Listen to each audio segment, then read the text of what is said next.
In this video, I'll be comparing the sound levels before and after adding insulation to my garage workshop. But first, a quick recap. I insulated the ceiling and added a wall and a PVC door in front of the roller garage door, mainly to reduce the noise coming into the building from the nearby busy road to improve the audio quality of my videos, but also to reduce the sound that I make in the workshop for the sake of my neighbours, and thirdly to improve the thermal efficiency of the building for those cold winter months. Most of the noise coming into the building was coming in through both the roof and a space above the roller garage door. The ceiling comprised of some 12.5mm plasterboard with 2 layers of 50mm rock wool sound slabs sitting on top in between the joists, and that was all covered in a video. I also created a loft space up there for extra storage. That was featured in a video too. And once that was complete, I then built a wall in front of the roller garage door. That wall comprised of a wooden frame with some 9.5mm plasterboard on one face, 1 layer of the 50mm rock wool sound slabs in between the studs and noggins, and then some 12mm MDF on the inside face of the wall, plus a second-hand double glazed PVC door in the middle. Next, I want to cover the work that I've done since those videos. I sealed up the space between the bottom of the PVC doors and the concrete floor using one of these self-adhesive rubber strips, and that should hopefully help to seal things off even more and stop the spiders getting in too. I got these from Amazon. They seem to be working really well, and I'll leave links to them in the description box below if you're interested. I also applied some silicone sealant around the window frames because there were a few tiny gaps there. After that, I made a start on insulating and cladding the block walls from the inside. This is something that I had planned to do from the start, but I did end up changing my approach to this a little. Originally, I was planning to add a damp-proof coarse plastic to the walls, which I was going to staple to the wooden joists at the top of the wall. Then I was going to add wooden battens fixed to the walls. Then I would add insulation between the battens, and finally I'd add some sheet material cladding fixed to the front of the battens. However, after doing some research and getting some advice, it was suggested that a better solution would be to create an air gap between the block wall and the battened wall. That air gap is a really effective way of reducing sound passing through the wall, and it's also a really effective way of ensuring that moisture cannot travel through the block walls into the wooden battens. It would also mean I wouldn't need to use so much damp-proof coarse plastic because there's less timber in contact with the block walls. However, I'll talk about that shortly. So I liked the air gap idea, although there were a few issues. First, that air gap works best with rigid insulation board because you can just cut it to size and get a friction fit in between the battens, and it won't sag or fall out over time. I couldn't use that though because A, it's much more expensive and outside of my budget, and B, I already had the rock wool sound slabs from the order I placed before I did the ceilings and the wall. So I really wanted to make use of what I had. These insulation slabs are not rigid and you can get a nice tight fit with them in between wall studs, but over time, if I was to use these in a battened frame which had an air gap behind it, I would expect that they are likely to start sagging and falling out. Also, I'd already ordered a roll of damp-proof coarse plastic.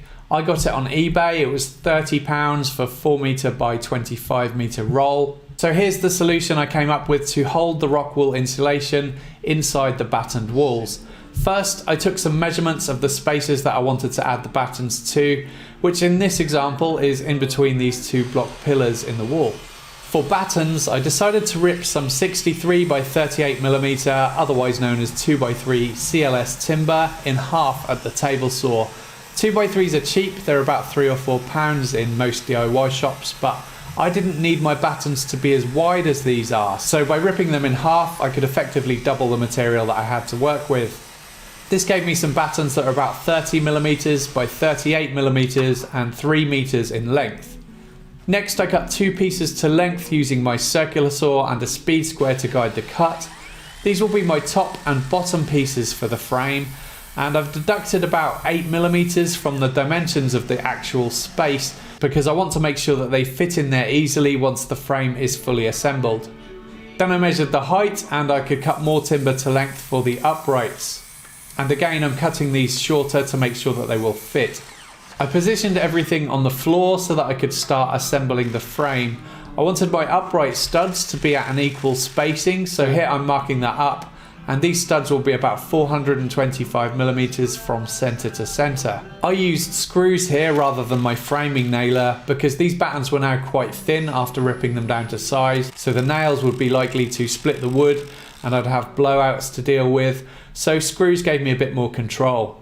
Next, I needed a way of holding the insulation in place so that it couldn't sag and fall out of the wall, and for that I used the damp-proof coarse plastic, mainly because I already had it, having ordered a large roll of it when I was planning to fix the battens directly to the wall rather than leaving the air gap. So I wrapped it around the frame, making sure that the bottom timber plus the uprights on the left and the right would not be in contact with walls or the concrete floor. So the plastic at the back of the frame here is only really being used as a way to hold the insulation in place. It's not needed for damp proofing because the air gap itself will do that. I could then maneuver the frame into position.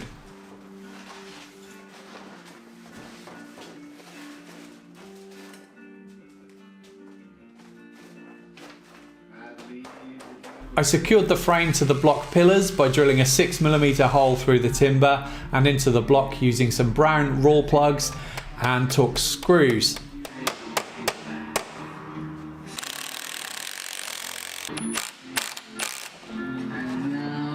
With one screw in, I could then ensure it was sitting plumb and add more fixings. I could then trim off the excess plastic. To secure the other side, I first added some packers to get a nice tight fit to the wall before adding more fixings. I also secured the bottom of the frame to the concrete floor using the same Torx screws, but this time no raw plugs were needed. And then I cut some wooden shims to fill any gaps at the top of the frame and secured it to the ceiling joists. I then cut some noggins to size to make the frame more rigid and help to hold the insulation slabs in place.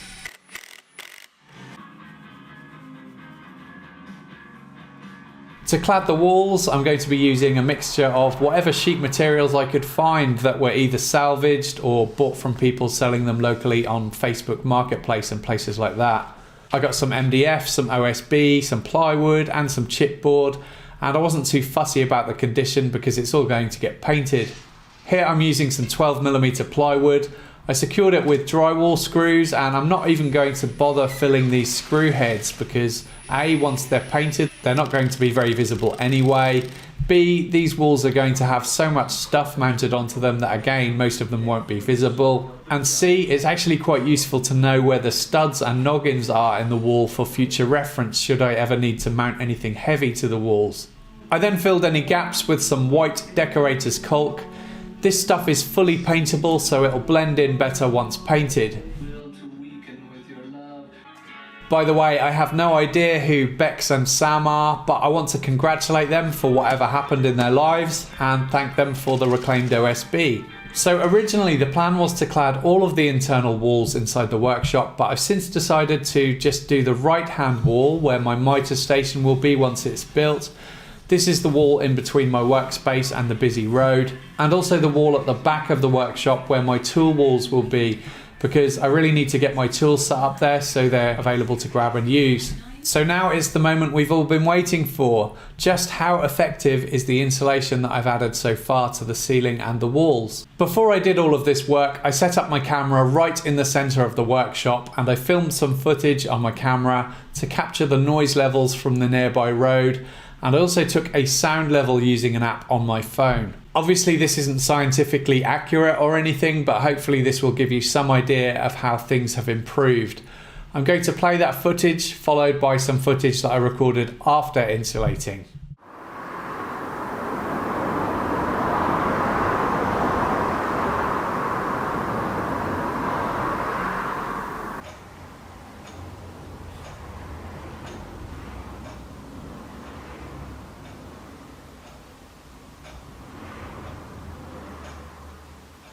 In the first clip, the audio levels were peaking at an average of between 45 and 50 decibels while there was traffic going by.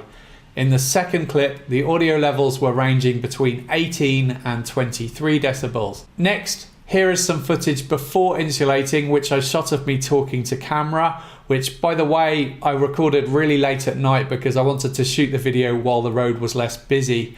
And I'll follow that by some footage taken after insulating.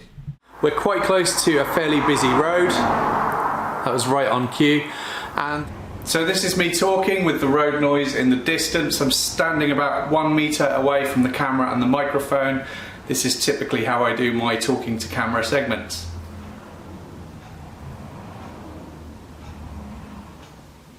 Success! I'm really happy with these results. Insulating the ceiling and adding the wall with the PVC door in front of the roller garage door was definitely the biggest, most noticeable difference in noise. The work that I did in this video, insulating the block walls, seems to have made a little bit of a difference, but really not all that much, to be honest. Most of the noise was definitely coming in through the front and the top of the building. That being said, I've still got about a wall and a half which have not yet been insulated, and I'll definitely want to do that in future, but for now I've completely run out of insulation and I don't have many 3x2s left to make the battens either. So I am going to leave it there for now, because what money I have left over in my budget for workshop improvements is needed for other more important things, like a new air filtration unit and all of the pipes and adapters that I'm going to need to buy in order to set up my new dust extraction system.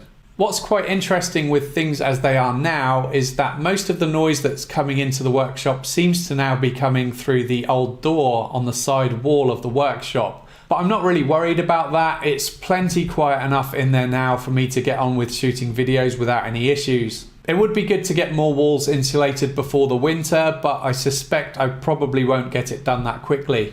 That's it for this one. The next video from me is likely to be about timber storage.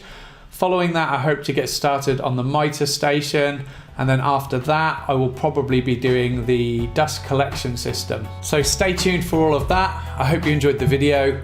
Please subscribe for more weekly woodworking videos. If you'd like to receive early access to my videos, exclusive content, free plans and cut lists, and a name credit at the end of the videos, you can help to support the channel on Patreon. There's a link to that in the description box below. Thank you for watching.